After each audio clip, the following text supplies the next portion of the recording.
It's strange how some moments don't feel like memories. They feel like they're still happening somewhere. That afternoon at the barbecue is one of them. The smell of charcoal, the low hum of conversations, the uneven rhythm of the radio. Every detail still hums in the back of my mind. I wasn't even supposed to be there. My friend Mark dragged me along, said I'd been working myself into an early funeral and needed air, noise, people. The backyard was already full when we arrived. Families, laughter, someone's kid running between chairs. And then there was her, Claire. She was standing near the grill, one hand wrapped around a glass of white wine, her hair catching bits of light like the sky hadn't decided if it wanted to be gold or gray. She wasn't the loud type. She had that calm kind of presence that doesn't need to reach for attention. People came to her naturally. I noticed the small things, the way she listened, the soft nods when someone spoke, her quiet smile that made others straighten their posture without realizing it. We were introduced casually. Mark saying something like, "You two probably have nothing in common, but good luck finding out." I laughed, mostly to cover the small nervous pulse that started somewhere near my ribs. She just smiled, eyes half amused, half tired, and said, "I'll take that as a challenge." We talked about small things at first, how the grill kept smoking too much, how the music kept skipping. She asked what I did for work, and when I said I helped at a small repair shop downtown, she didn't nod politely like most people do. She actually asked questions, genuine ones. "Do you ever get tired of fixing what other people break?" she asked. Her tone was light, but something in her eyes wasn't. I told her it depends on the day. She looked down at her glass, then said quietly, "That sounds like life." There was a silence after that. Not awkward, exactly, just dense. The kind that sits between two people when they both notice something they weren't supposed to. Later, when the sun started slipping behind the trees, people began to drift inside. I stayed out to help clean up the plates, mostly because she was still there. We moved in sync without talking, me stacking dishes, her collecting glasses. Every time our hands brushed, something inside me tightened, and then immediately tried to pretend it hadn't. When the others went inside to grab dessert, she stayed by the table, tracing the rim of her wine glass with one finger. She looked at me for a long second before leaning in slightly. Not too close, but close enough that her voice came out low, almost private. "You listen more than you talk," she said. I wasn't sure if it was a compliment or an observation. Maybe both. I managed to say something like, "Guess I don't have much worth saying." She smiled again, faintly this time. "You'd be surprised what people remember." And then she stood up, just like that, and went inside. I stood there a while longer, pretending to organize plastic forks, replaying her words over and over. I didn't know why it mattered, why that tiny sentence wouldn't let go. But even now, weeks later, every time I walk past a grill or catch the smell of smoke, I can still hear her voice, soft, certain, cutting through the noise of that afternoon. You'd be surprised what people remember. I didn't expect to see her again, but 2 weeks later, I did. Mark's car had broken down, of course, and somehow that led to me standing in Claire's driveway, jumper cables in hand. Her husband's SUV wasn't there. I didn't ask why. She opened the front door before I even knocked, wearing a loose gray sweater that hung a little too big on her shoulders. "You really are the neighborhood mechanic," she said, a faint smile pulling at the corner of her mouth. "Guess that's my reputation now," I said, setting down the cables. "Mark told me your battery keeps dying." She brushed a strand of hair behind her ear, nodding. "It's old, like most things around here." The way she said it wasn't about the car. The afternoon light fell low and warm across the driveway, the kind that made everything look softer, except her eyes. They looked tired. Not the kind of tired you sleep off, but the kind that settles in when you've been holding something for too long. We talked while I worked. She stood nearby, arms crossed, watching me with that quiet attentiveness I'd noticed before. Every so often, she'd crouch down beside me, ask if I needed anything, her voice gentler than before. When I asked how she'd been, she hesitated. "Busy," she said after a second. Then, softer, "You know how it is. Some days you're fine. Other days you just keep going." She tried to laugh, but it broke halfway through. I didn't press her. I just nodded, pretending to focus on the engine. Her hands caught my eye when she handed me a wrench, small, elegant, but with chipped nail polish and faint lines near the knuckles. It struck me how those details said more than her words did. We finished faster than I expected. The car roared back to life, and she clapped once, lightly. "See? Your good luck. I'll take credit for it," I said, closing the hood. She leaned against the side of the car, the sound of the engine still humming behind us. For a moment, neither of us said anything. The air felt too full of something unnamed. "I used to fix things myself," she said suddenly, almost to herself. "When I was younger, my dad taught me. But somewhere along the way, I stopped trying." I didn't know what to say to that.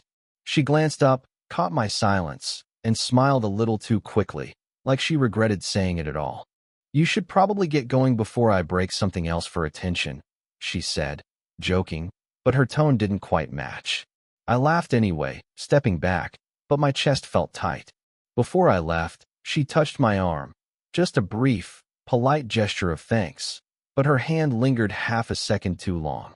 And in that half second, I understood something I shouldn't have. Whatever this was, it wasn't supposed to happen, and yet neither of us had moved away. It started raining just after dusk, thin, steady drops that turned the pavement silver. I was closing up the shop when my phone buzzed. "Claire."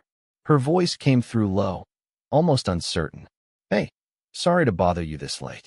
The dashboard light came on again. "I don't want to be stranded tomorrow." I told her I'd swing by. I didn't even think about it. By the time I got there, the rain had thickened into something heavier. She met me at the door with an umbrella, already apologizing. "I swear this car has it out for me." Inside, the house smelled faintly of rain and something floral. The kitchen light was dim, a single lamp on in the corner. She handed me a towel and said she'd make coffee while I checked the fuse box. When I came back in, she was sitting at the counter, turning a spoon in her mug. Her sweater sleeves were rolled to her elbows, and there was a small streak of grease, mine, on her wrist from earlier. "You look like you could use a real mechanic," I joked softly. She smiled, but it didn't reach her eyes. "Or maybe I just keep pretending things need fixing." Her tone lingered. There was something underneath it, some quiet admission that made my stomach knot. We talked for a while, about nothing and everything. Work, weather, how the rain always made her restless. The conversation kept looping back to silence, though comfortable but charged.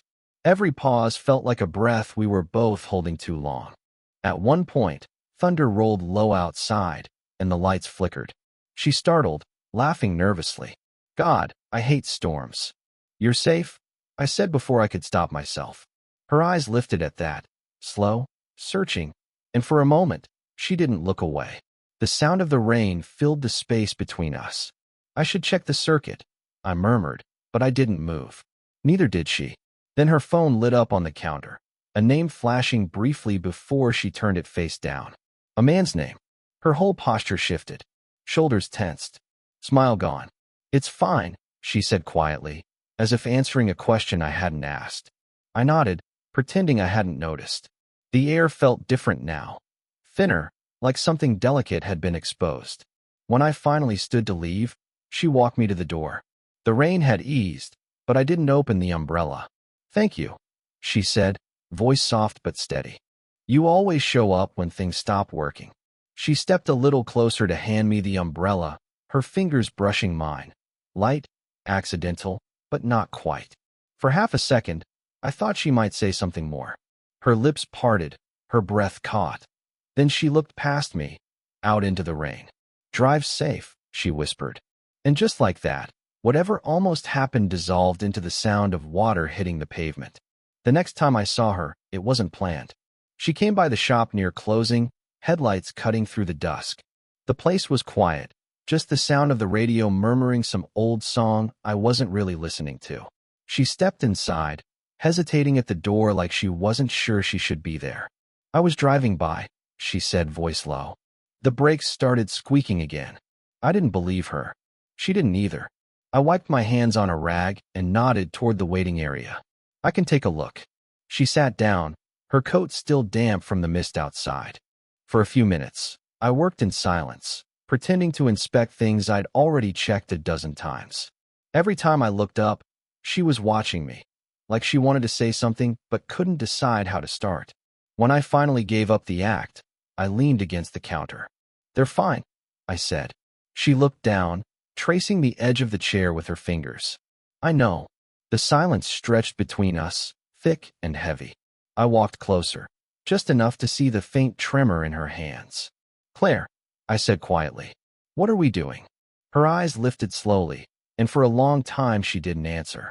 Then, almost in a whisper, "I don't know. I really don't." The way she said it wasn't careless. It was tired, like someone trying to hold on to a version of themselves they didn't recognize anymore.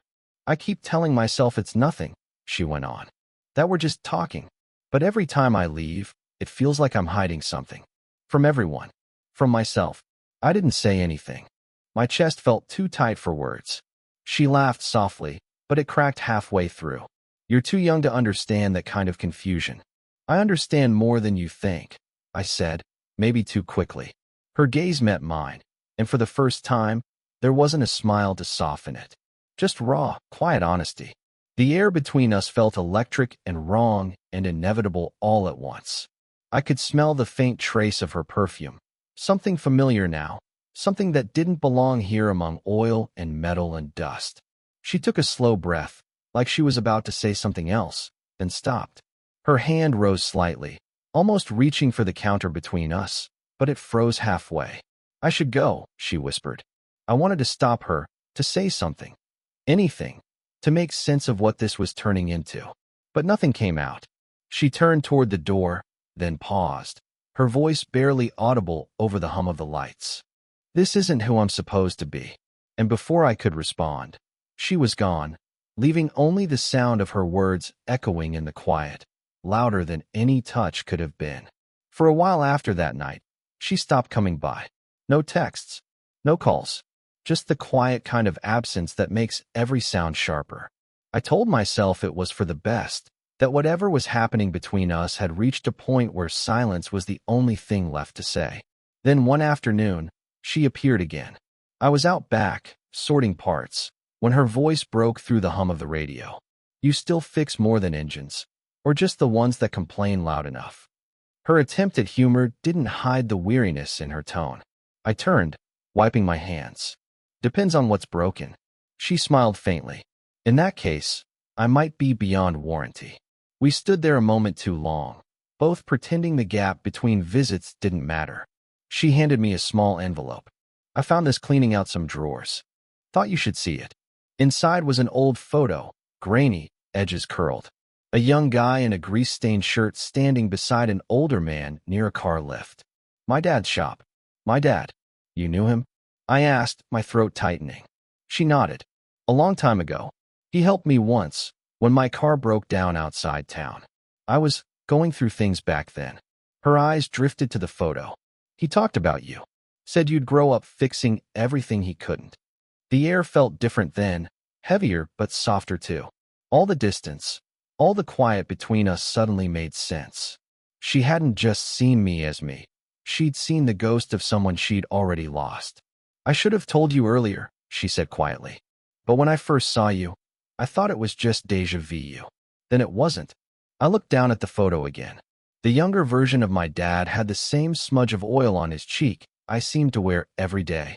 "Guess some things really don't change," I said, trying to laugh, but it came out uneven.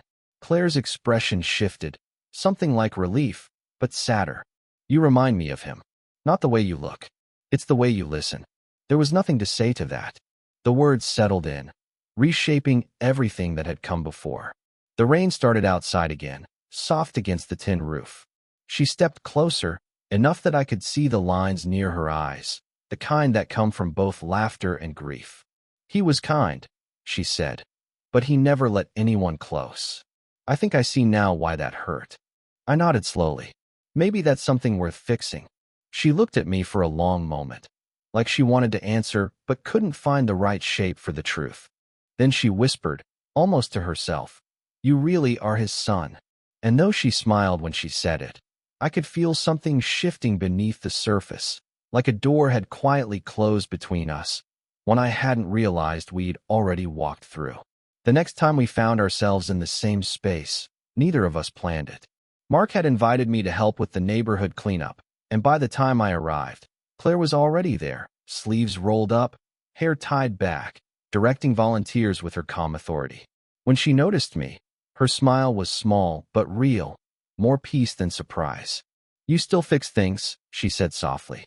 "Trying not to make it worse," I replied. For the next hour, we worked side by side, collecting leaves, moving branches, talking just enough to make it seem normal. The air between us felt steadier now, but charged with everything we hadn't said. Later, when the crowd thinned and the sky turned amber, we sat on the curb, tired and quiet. Her hands were dirty. She didn't bother to hide them. Neither did I. "I've been thinking about that photo," I said finally. "About my dad." She nodded. "He was a good man. Too quiet for his own good." I looked at her, searching for something to fill the silence. "You haven't been by lately." Her gaze dropped to the ground. I didn't trust myself to. It wasn't a confession. It was an admission, stripped of pretense. I felt it settle somewhere deep, quiet but final. We didn't touch it first. The air did enough of the talking. "I don't know what this is," I said carefully.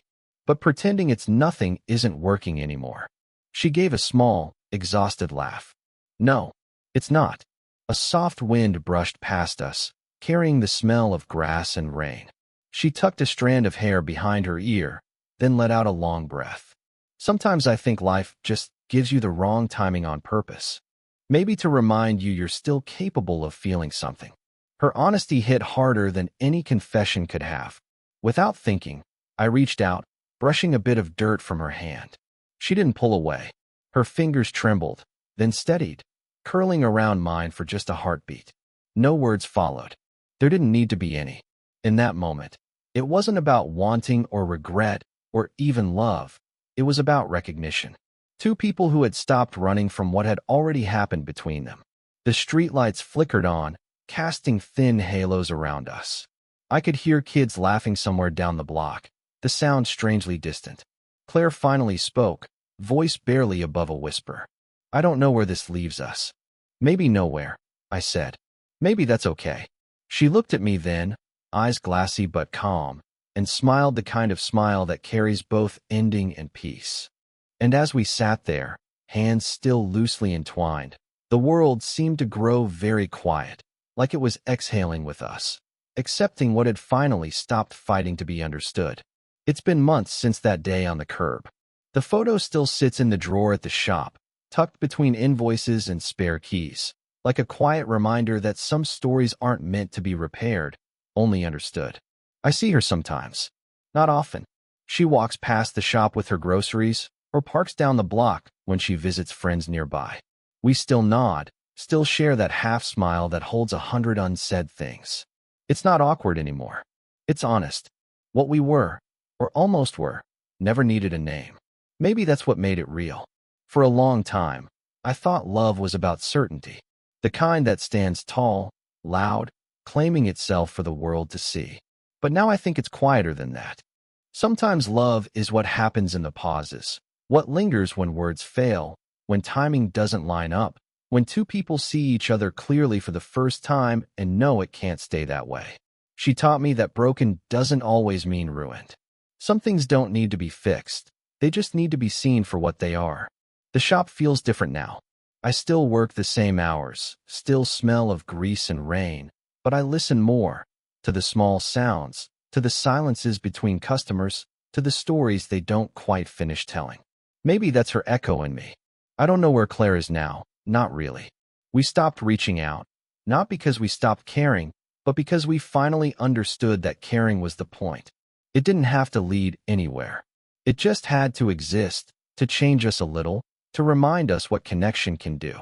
Every once in a while, when it rains and the lights flicker in the shop, I still hear her voice, soft, certain.